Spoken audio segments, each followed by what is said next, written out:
Hey guys, Caleb's Cards here, coming at you with a contest response for Ray from Philly. He's doing a 700 subscriber contest, and first of all, man, I just want to congratulate you not only on your Hall of Fame nomination to the YouTube Hall of Fame, but also on 700 subscribers. He is doing a 2018 Baseball Card Hall of Fame inaugural season. So, like some top 10 baseball cards in our opinion. And I picked out 10 that came to mind first for me.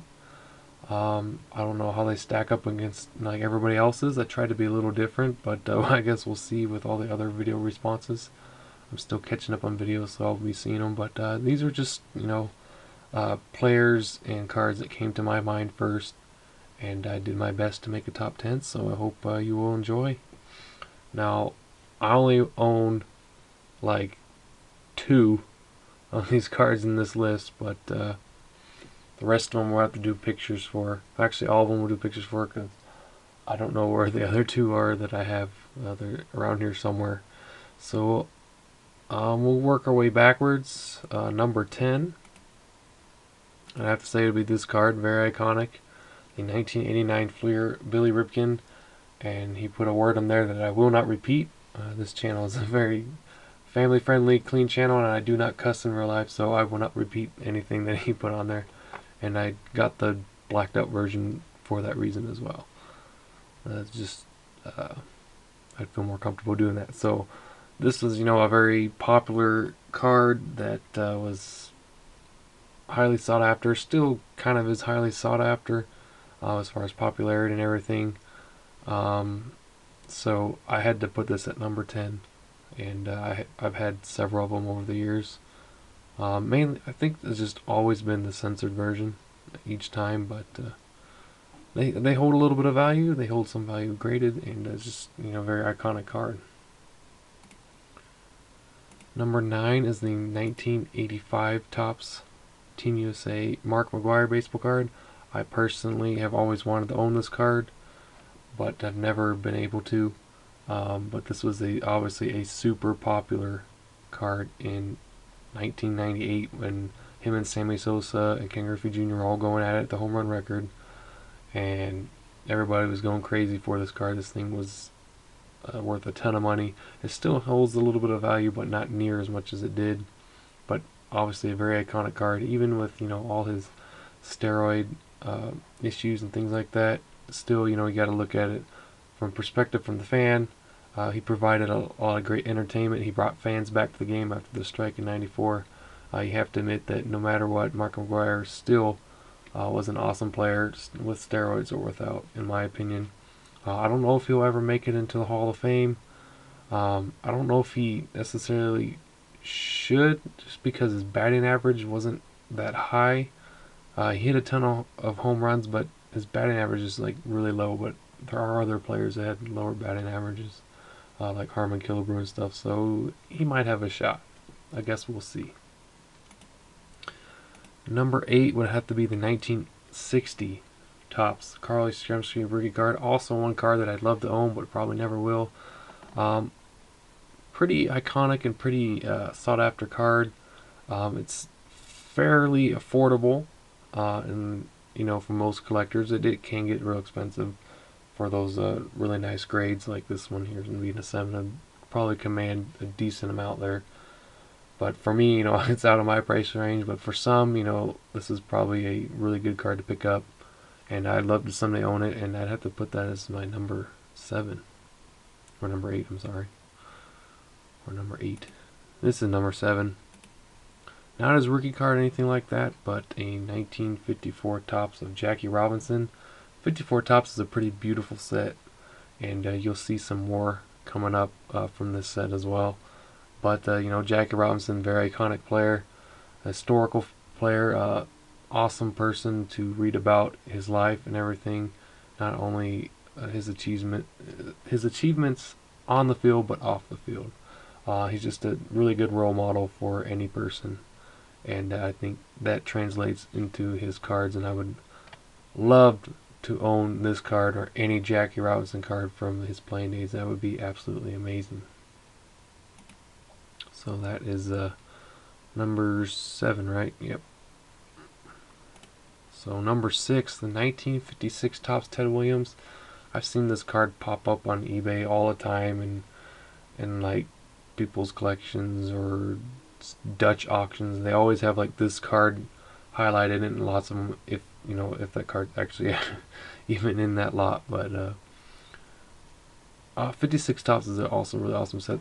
The 50s cards really from Topps are really good looking, and they command really good high popularity and usually pretty good dollars. And definitely I would suggest trying to pick them up when you can. I've been trying to do that as well. But obviously Ted Williams, one of the greatest hitters ever to play the game. Had probably one of the best eyes to recognize pitches, and even be able to go from the military, go from a successful career to the military and then back to the MLB and still be able to dominate is absolutely amazing. And then his 1956 Topps cards is obviously, it looks really beautiful. So who wouldn't want to own that card right there? So that would have to be my number 6. Number 5, I debated whether to put this one in here or not, and then I debated whether to put him ahead of Ted Williams or not. But with him being in the Hall of Fame now, as of last year, and the popularity that he commanded in his playing days and still does today, I think his 1989 Upper Deck rookie card of King Griffey Jr. is obviously needs to be in the Hall of Fame. And of course, Ken Griffey Jr. had probably one of the best swings you'll ever see. I don't think we'll ever see a player like him. We might see players that can maybe be similar in some aspects, but I don't think we'll ever see a player as dynamic and as electric as Ken Griffey Jr. And coming from a talented family with his dad and even his brother.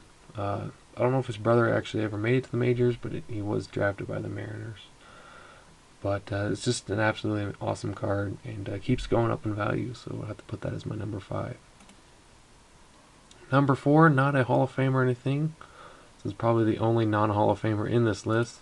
This is a 1952 Topps. Andy Pafko is the number 1 card in the set, and I always confuse this one with the 1954 one in my videos, but I'm redoing myself here. The 1952 Topps set is a very desirable set, and you'll see also some more from that set coming up.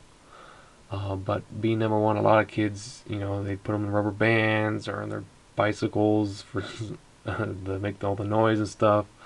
And these the top card and the bottom card usually are going to be the ones that get damaged. And so it's very hard to find this one in a Gem Mint 10, and it's extremely valuable for a decent player in his time, but technically more like a common minor star kind of card that commands that money. So I would have to put the 1952 Topps Andy Pafko as number 4. Number 3 is a 1954 Topps Hank Aaron rookie card. Hammer and Hank, technically the true home run king, but Barry Bonds probably would have been able to do it even if he wouldn't have taken the steroids, to be honest. But technically the true home run king, who did it without performance enhancing drugs. But absolutely, he also was a good role model like Jackie Robinson, and had an incredible career for a long time, and his cards always are super collectible, and I always try to pick them up if I see them for a decent price. And obviously I'll probably never own this card, but this is a very iconic card, being his rookie card from the legend Hammer and Hank. So that is number 3. Number 2 is probably no surprise, the 1952 Topps Mickey Mantle rookie card. Obviously, Mickey Mantle, being with the Yankees, being from New York, huge following, has a really good story, especially of redemption towards the later end of his career. If you ever read Bobby Richardson's book, Impact Player, it's a really awesome read. But Mickey Mantle, very talented player. Even through all his injuries and things that he faced in his life, he still was one of the most dominant baseball players to ever play the game. And who knows how many more home runs and how many more hits and RBIs he would have had if he wouldn't have had all those knee problems in his career. The sky is the limit for this guy, and obviously the 1952 Topps rookie card would be like the crown jewel for a baseball card collector to have. And I would absolutely love to have it. I'd probably freak out if I ever was able to actually get that. But I think anybody who can have this card is absolutely lucky to have it, and the card definitely deserves to be in the Baseball Card Hall of Fame. And number one, it's probably no surprise for sure on this one. I'm sure everybody probably has this at least number one or number two. The baseball card that pretty much like put baseball cards on the map for a lot of people just because they saw this card and how much it was worth, and then they're like going crazy about maybe the other ones are worth more too. The Honus Wagner 1910 T206 baseball card. I believe the last one sold for like 3 million or something like that. It was ridiculous or something like that. That might have been like the highest received, or might have been 2 million, something like that. But it was obviously nothing I could afford. I'll never make that much in my life anyways. But obviously the number one baseball card for the Baseball Hall of Fame definitely deserves to be in there. Amazing player in his career if you read about him. I've got some, well, I used to have some baseball books. Actually, I gave them away to somebody. But I had some baseball books and I read about them, and all these older players is a lot of fun. And this card definitely deserves to be number one. And that's it, guys. I hope you will enjoy this video. And definitely go subscribe to Ray from Philly. He brings in some quality content, brings in some quality cards. He's been working on all kinds of PSA sets and registries, so definitely go check him out. Link is in the description below, so please go check out Ray. He's a Hall of Famer. You got to check him out. So thanks, guys, for watching. Really appreciate it. TTM recap coming up tomorrow.